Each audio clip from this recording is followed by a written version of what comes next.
Thank you. What a fantastic crowd at this distinguished place in London. Love you, John! It's an honor today to be here. I think Roger has just arrived to introduce Roger Waters.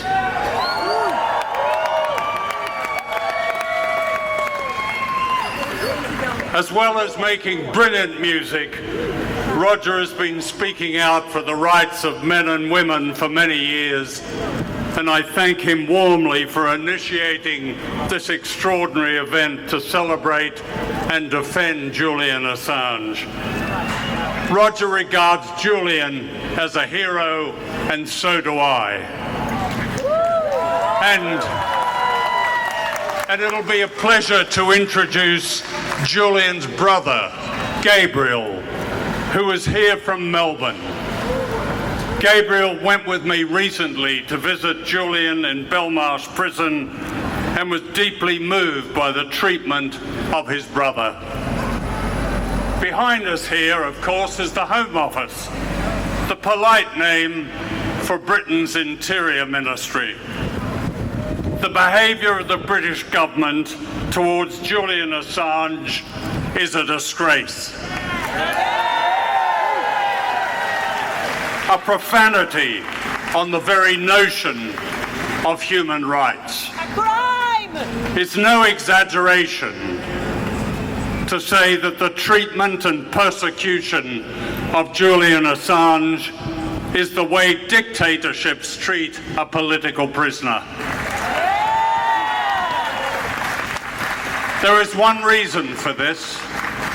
Julian and Wikileaks have performed an historic public service by giving millions of people facts on why and how their governments deceive them secretly and often illegally, why they invade countries, why they spy on us. Julian is singled out for special treatment for one reason only: he is a truth teller. His case is meant to send a warning to every journalist and every publisher, the kind of warning that has no place in a democracy. I spoke to Julian at the weekend. He'd been just allowed to have his first proper exercise. He was allowed to pace up and down in a small bitumen yard. However, at Belmarsh prison, they have a sense of humour. On the walls facing the so-called exercise yard are happy, clappy words about the blades of grass beneath your feet. But there's no grass. Julian is locked up for more than 21 hours, sometimes longer. It's 4 months since he was dragged out of the Ecuadorian embassy, literally, in brutal contravention of international law. It's 4 months, and he is still denied the documents and the basic tools to prepare his case against an outrageous demand for his extradition to the United States, where he faces incarceration and almost certainly torture. And yet, he is not allowed today to call his American lawyers. He is not allowed access to vital documents. He is not allowed access to a computer. He is confined in a single cell in the hospital wing, where he is isolated most of the time from other people. All this because he infringed a bail order, the merest of offences, and he sought political asylum from the threat to his life that awaited him in Trump's America.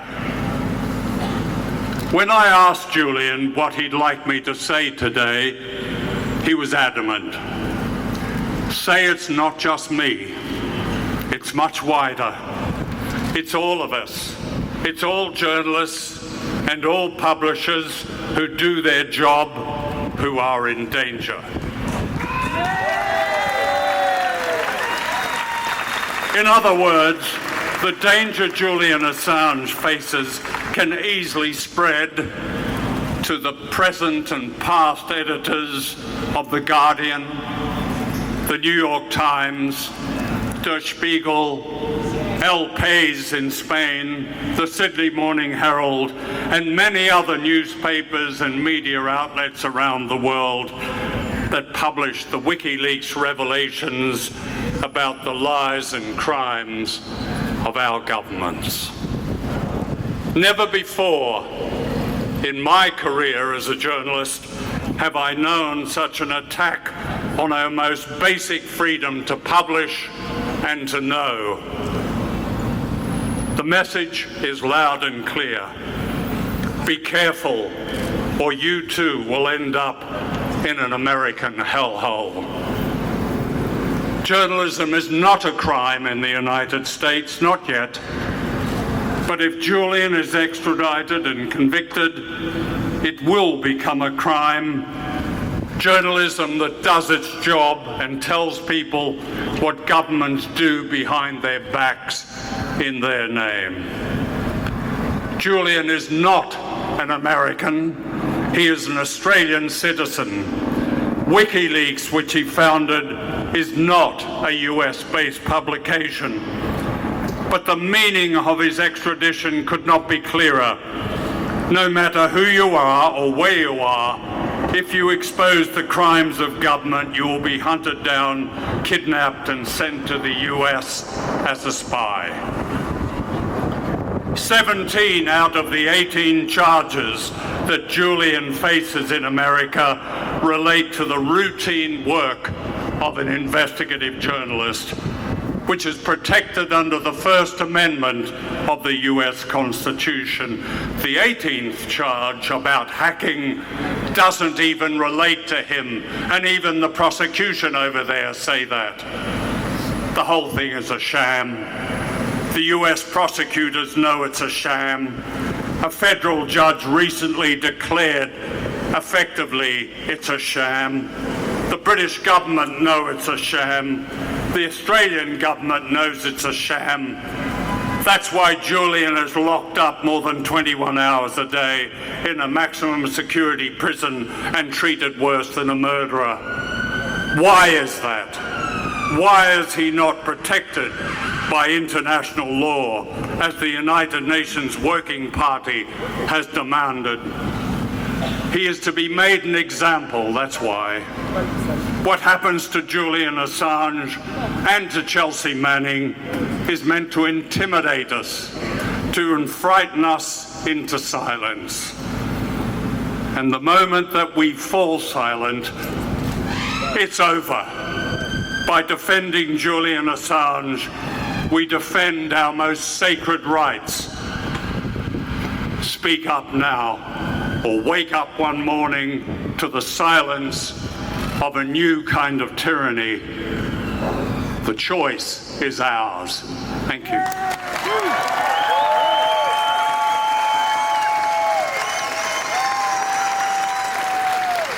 Just before I introduce Gabriel, I'd like to say that on the 28th of September at 2 o'clock outside Belmarsh Prison, there'll be a demonstration by Julian's Defence Committee supporters. So now I'd like to introduce Julian's brother, Gabriel.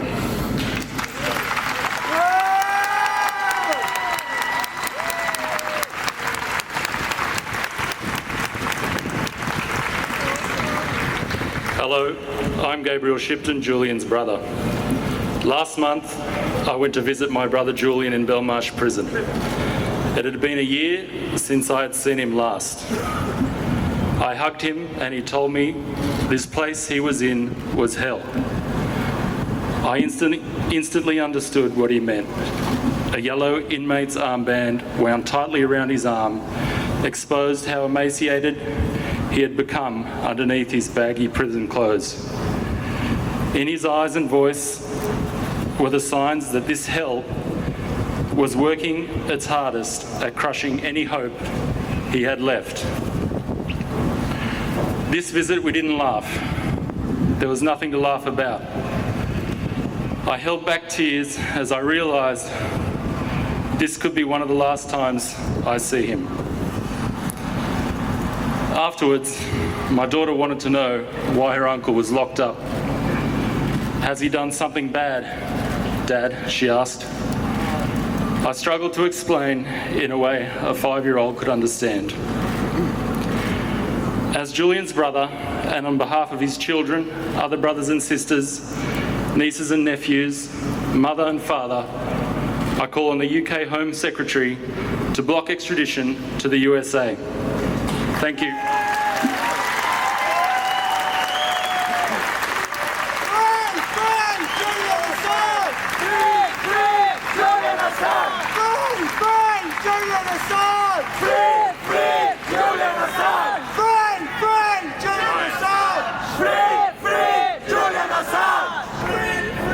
Now I'd like to introduce the man who started this extraordinary demonstration here today, and it is an extraordinary demonstration. It was his idea, and when I told Julian that this was going to happen, I think it cheered him more than any news he's had for a very, very long time. He's a huge fan of Roger's, and to know that Roger is going to pay this tribute to him personally gives him the kind of strength that he needs. And I hope Roger understands the fantastic thing he's done just in giving Julian that support. So without talking anymore, here's Roger Waters.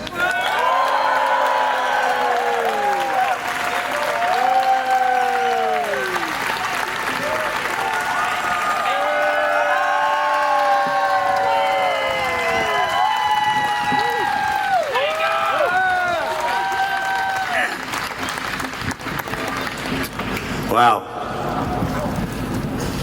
Wow.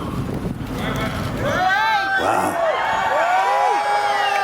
Wow. John and I go back a long way. I haven't got any notes, so I'm prepared to stand here and be emotional and mumble if necessary.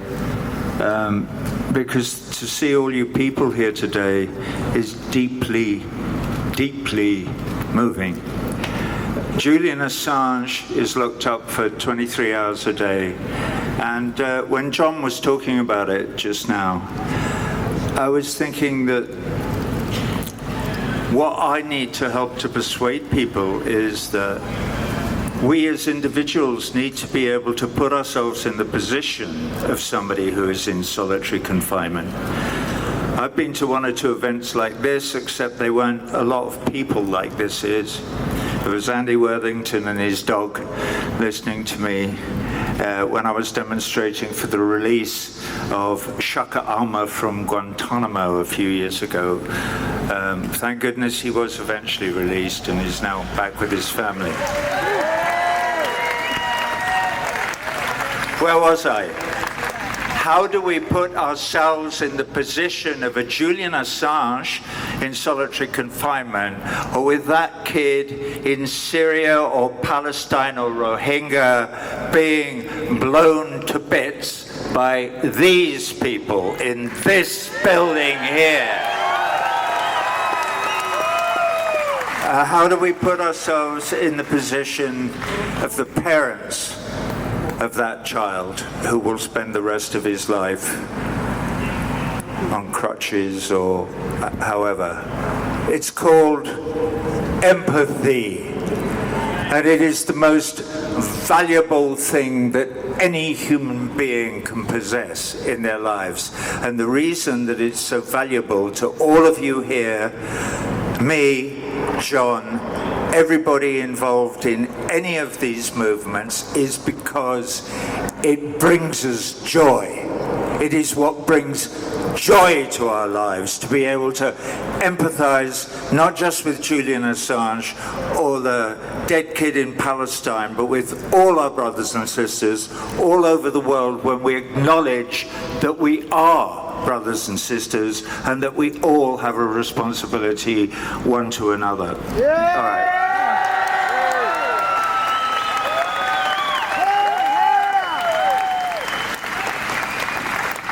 So, one of the reasons that it's so moving to see you all here is because it means that nobody standing in Marsham Street today, with the possible exception of Special Branch, I know you're there, none of you are asleep.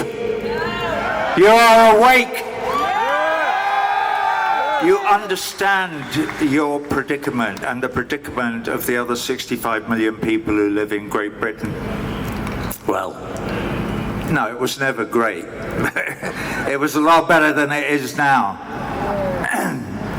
When I was last here, my old lady was out and shopping, and she bought a toy for our dog to destroy. It's called a pet hate. I know this because there's a lady in somewhere in this great metropolis who makes, it's a little toy, and this one was Boris Johnson. We have him now. I mean, what's left of him. I'm happy to say the Chihuahua has almost entirely destroyed Bojo, as we call him. And we're happy to see that. So when I was making one of my little videos in support of the Bolivarian revolution in Venezuela,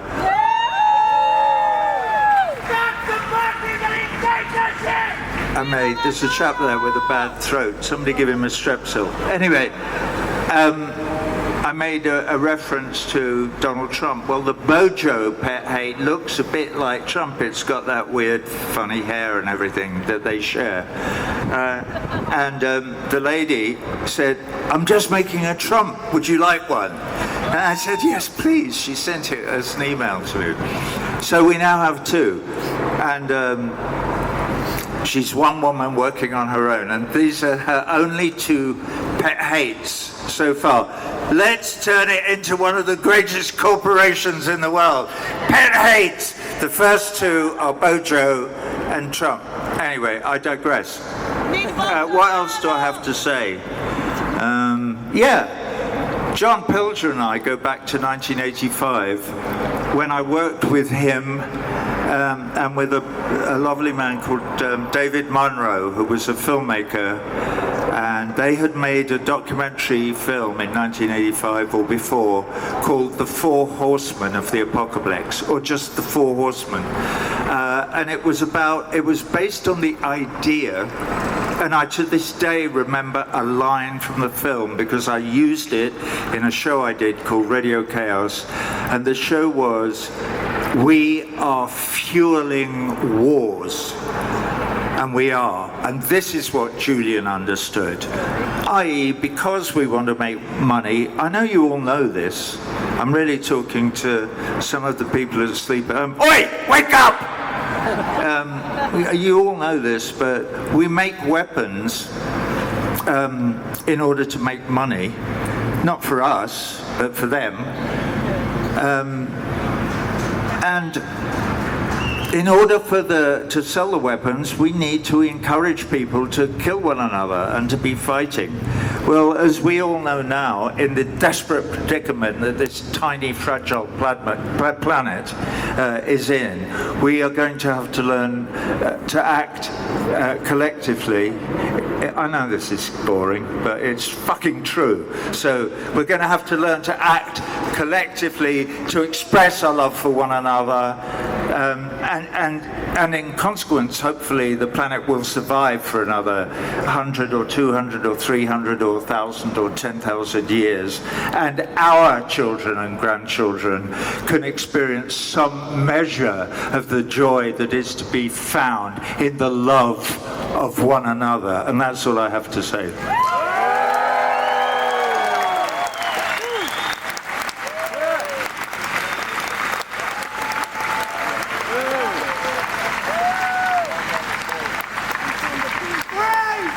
Assange!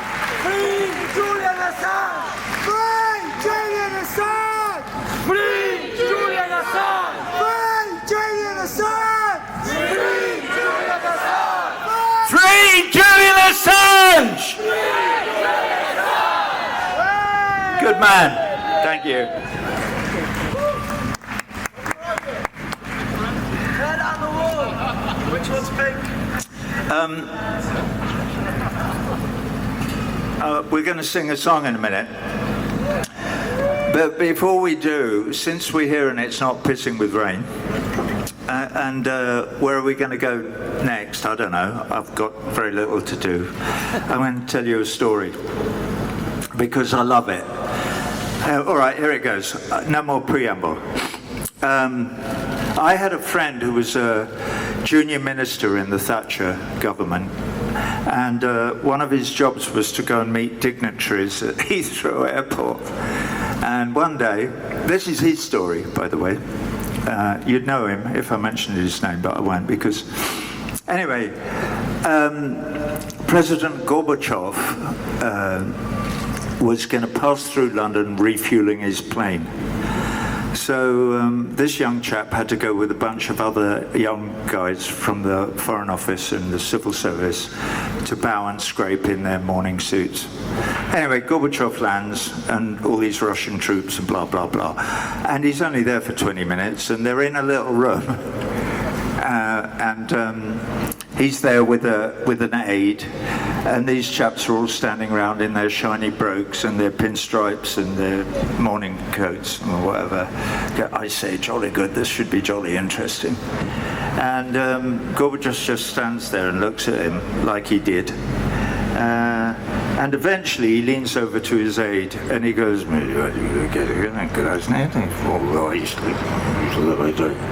and the aide says, President Gorbachev would like to ask you a question. And all the young blokes go, I say, bloody good, jolly good, this should be interesting. So he goes, so the aide says, President Gorbachev would like to know your opinion on the following question. What do you think would have been different in world history if President Khrushchev was assassinated rather than President Kennedy? And they all go, fuck me. This is too difficult. So now they're staring at their brogues and shuffling backwards towards the wall. So Gorbachev, to his eternal credit, let them stew in it for several minutes, and then he turns to his, and he never cracked a smile, blah, blah, blah. And he says to his aide, and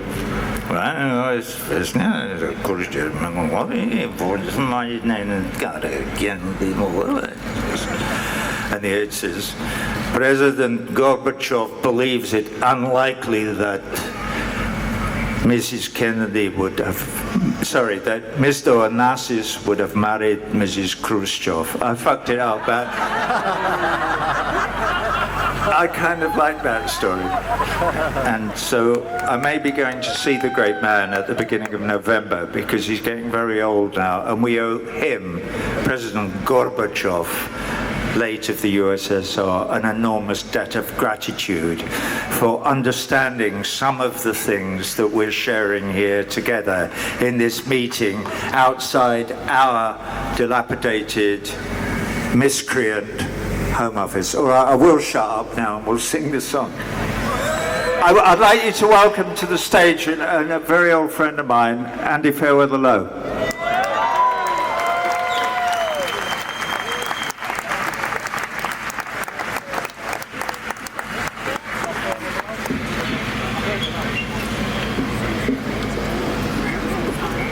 Needs to be over there.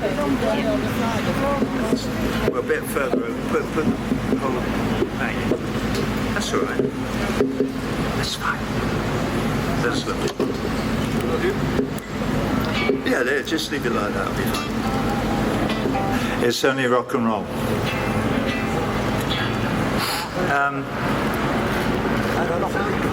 You know what this is? What this is here today, just thinking about this song, what I wrote, Ernie Wise, it doesn't matter. It's a walk-on part in the war. Look, people often ask me about this song. Oh, what does it mean? What does it mean? Well, that little bit of the song, would you exchange a walk-on part in the war for a lead role in a cage? Well, no, I wouldn't.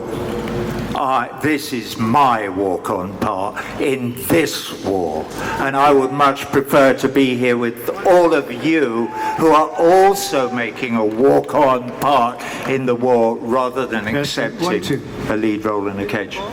What? Guitar, I need some guitar because I have no. And you need it. Yeah, we need to hear Andy's guitar.